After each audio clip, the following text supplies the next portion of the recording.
I would really love to hear one piece of business advice for the next year. So bearing in mind what you do for a living, what advice would you give to businesses?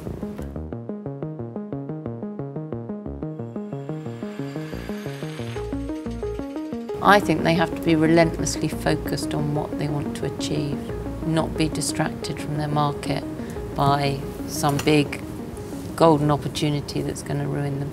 You've got to productise something. So for me it's relentless focus and getting out there with the customers. I've worked in big companies where I didn't see the customer. I see customers. I've met all of our big customers now, and I've been there 6 months. I've met every single customer now that we have.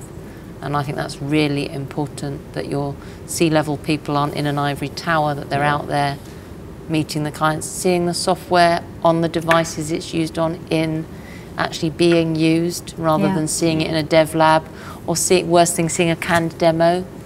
Do a day in the life in. We do ride-ons, we go out with autoglass technicians. It's cheesy to say partnering with your customers, but you really have to know what they're doing.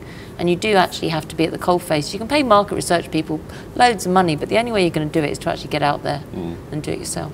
But in terms of advice, I would say don't listen to me.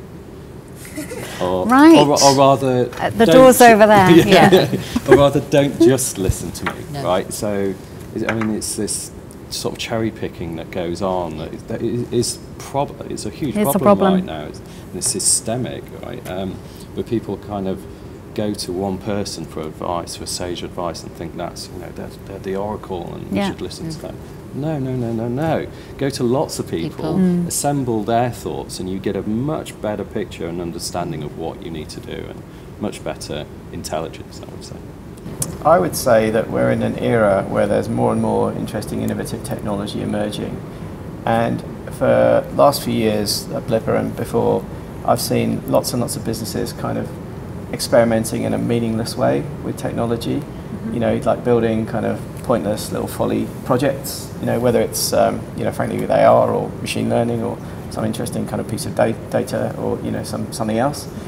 And I would say we're at the point now where enough of this tech is mature and where you can actually use it strategically.